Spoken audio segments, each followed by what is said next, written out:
dukkan yabo da godiya da kirari da jinjina sun tabbata ga Allah subhanahu wata'ala maɗaukakin sarki.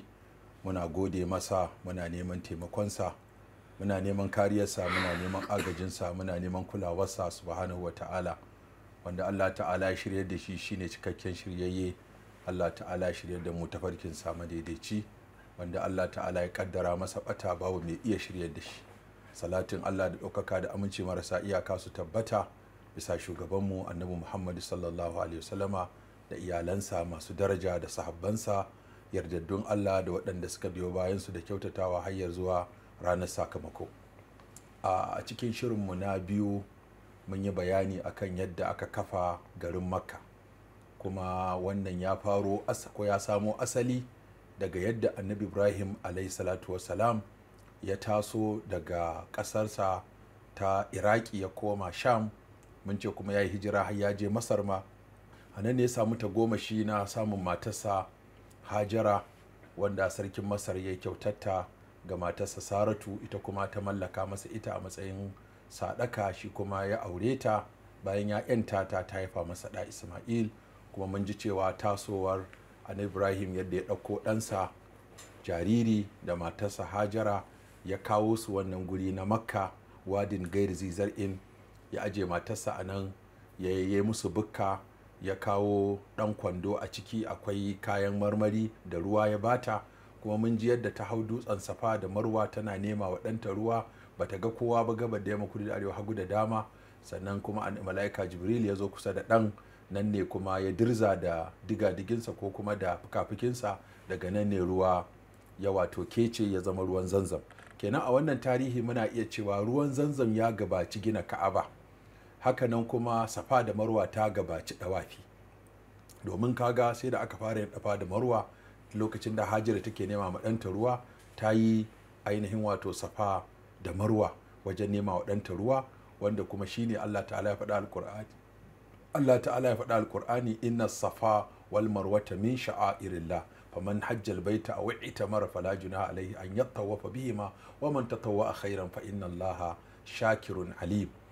To sannan kuma mun ji rijiyar Zamzam, ita kuma Allah ya fitar da ita ne, asalin fito da ita domin a ba annabin Allah da mahaifiyarsa taimako ne da tausayi irin na Allah, ya fidda wannan ruwa domin ya shayar da annabi Ismail ya kuma shayar da mahaifiyarsa Hajara. Kuma wannan ruwa ya zama shine asasin kafuwar garin Makka, domin na gaya muku cewa in babu ruwa a gari jama'a watsewa suke yi. Saboda haka musamman a yankin Sahara inda ake da yashi, ake da zafi, ake da duwatsu, to samun ruwan yana da wahala wajen a haƙa ruwan a same shi.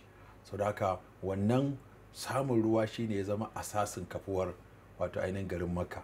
Kuma na gaya muku akwai ƙabilu irin su Jurhum, irin su Al-Jurhum, Al-Qahtaniya, Al-Yamaniya, da kuma irin su Al-Amalik, waɗanda su ne suke kamar bararoji ne masu kiwo, suna yawo da raƙumansu da awakinsu da iyalansu da tantunansu da kayayyakinsu. Duk inda suka samu ruwa ko suka samu ciyawa sai su yada da zango a nan su yi cirani, domin dama sana'a su kenan kiwo da noma, kiwo da neman inda ruwa yake su je su zauna da iyalansu. To samun ruwa a wannan guri sai ya zama dalilin wato zaman su a nan. Na ce muku lokacin da suka zo suka tarar ko suka hango tsuntsaye sun yi dandazo, kuma a al'ada irin waɗannan tsuntsaye ba a samun su sai a guri mai ruwa, kuma su a iya sanin su wannan guri babu ruwa. Sai suka yi mamaki, a iya sanin mu da wannan guri babu ruwa, kuma ga wasu tsuntsaye da ba a samun su sai a guri mai ruwa. To me ya faru? Tsuntsayen ne suka zo inda babu ruwa, ko ruwan ne ya samu a inda ba ma zato? So haka suka turo wakilinsu ya zo ya tarar da wato ita ummu Ismail wato Hajara a zaune a gurin, kuma ga ruwa. Don haka sai suka ce to muna so mu zo mu zauna kusa da ke, mu tare da iyalanmu. Da haka duk wanda ya taho yana neman ruwa ko yana a matsayinsa na mai kiwo inda ruwa yake, da ya zo ya tarar da ruwan Zamzam din nan, shi ma sai ya yada zango a nan, sai ya kafa tantinsa. Tun suna yin gidaje na tanti da na bukkoki, har suka zo suna yin wato gidaje na gini. Gari dai yakan kama. Annabi Ismail ya taso a cikinsu, ya ƙara gogewa cikin harshen larabcinsu na Qahtaniya. Shi yasa ake cewa Laraba akwai al'arabul ariba, akwai al'arabul ba'ida, akwai al'arab al-musta'ariba, akwai Qahtaniyun, akwai adnaniyun. Qahtaniyun su ne alyamaniya, wato asalin mutanen yaman waɗanda suke su waɗannan ƙabilu suka fito daga cikinsu. Sai annabi isma'ila ya tashi a cikinsu, ya koyi yarensu har ya girma, ya zama shugabansu, suka aura masa ya.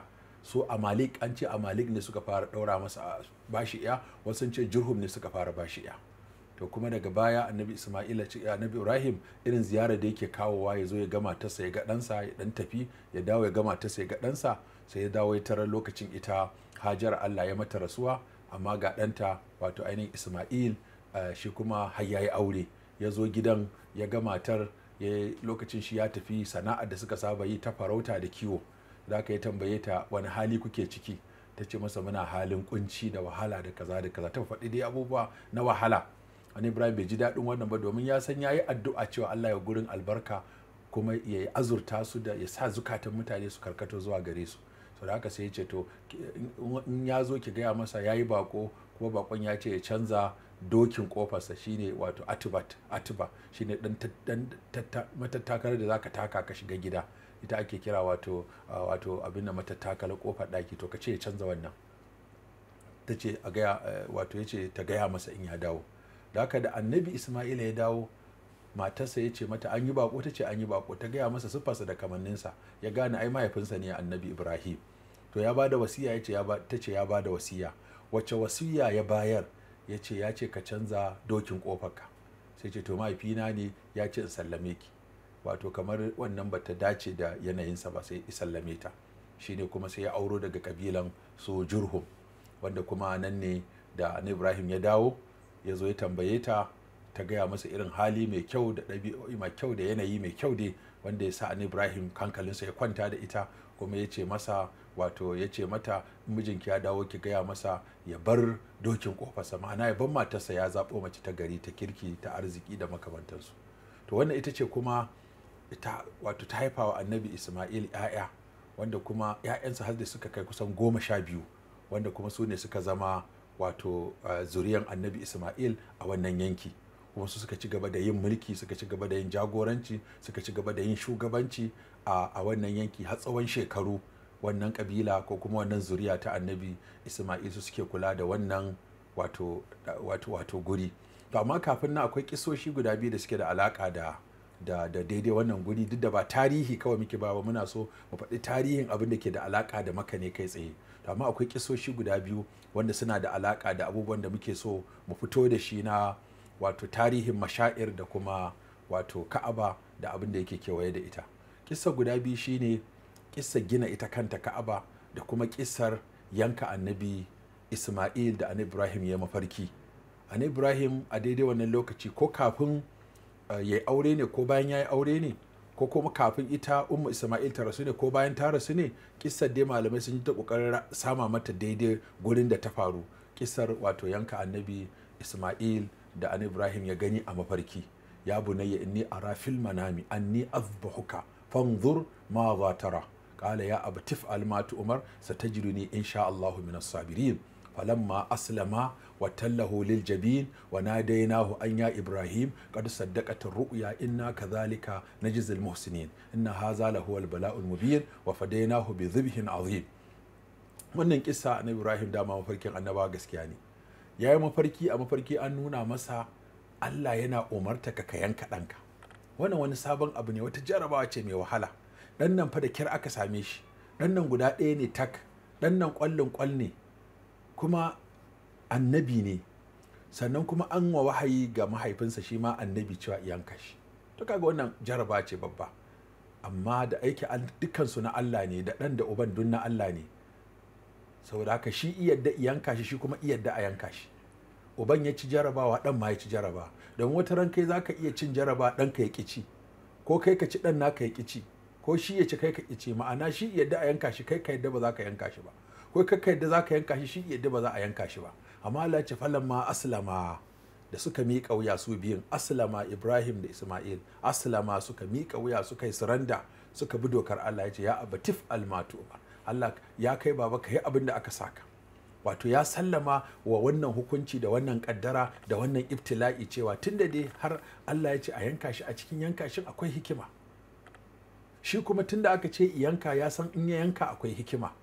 Bai san cewa ba yankan ake so a yi ba, so ake a jarabce shi ya ci jarabawar. Sau haka annabi Ibrahim alayhi salatu wasalam ya wasa wuka ya kama ɗansa annabi Ibrahim, suka fita bayan gari, tunda ba za a yanka a cikin harami ba. Suka fita bayan gari can gurin da ake kira majarral kafsh, wato wajen majayar rago, wajen da jamra take, wannan jamra ta ɗaya, kubura da sugura da wusta, inda waɗannan jamrori guda uku suke. Kun ga kenan gurin an yi tafiya, ya yi tafiya ta kusan kilomita 10 tsakaninsa da Ka'aba. So da ya je ya wasa wuka ya taho da shi, sai shaɗan ya biyo shi yana cewa, ya kai Ibrahim, wannan mafarkin fa da kai ba gaskiya bane, kada ka kuskura ka yanka ɗanka. Wannan mafarkin ba gaskiya bane, ka yanka ɗanka. Amma annabi Ibrahim ya ɗauko dutse ya jefi shaɗan, ya kuma jifan shi sai da ya jefe shi da duwatsu guda 7 har sai da ta kai ya kusan nutsewa a cikin ƙasa.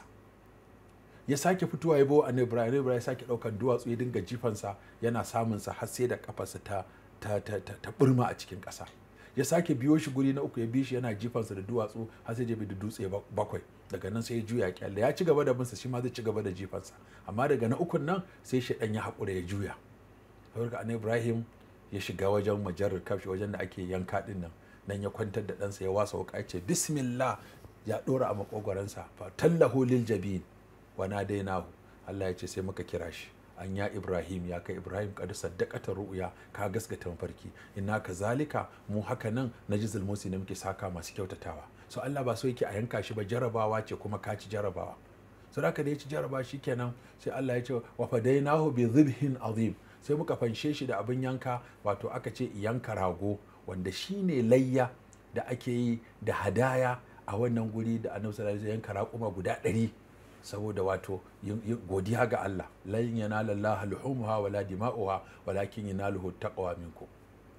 Da haka wannan yankan da ake yi yanka ne na wato sadaukarwa, yanka ne na sacrifice, da yarda da Allah, da gamsuwa da Allah, da bin Allah, da imani da Allah, da yarda da hukuncin Allah, da sallama wa Allah cewa baya yin abu sai akwai hikima a ciki. Da haka wannan shine zama majarral kafshi, wanda kuma yanzu a tarihi nan ne ake yanka. Kenan yanzu mun samo abubuwa cikin kisa na Ibrahim, mun samo maganar wurin jifa guda 3, mun samo kuma gurin yanka da dalilin da yasa ake yin yankan, mun samo magana akan ita kanta wato rijiyar zanzam, da kuma sa'ayi, dawafi da sa'ayi, da wajen jifa, da kuma wajen yanka da dalilin yin yanka. Mun samu abubuwa guda 4 cikin abubuwa guda 10 da muke son mu yi magana a kansu. Wassalamu alaikum wa rahmatullahi wa barakatuh.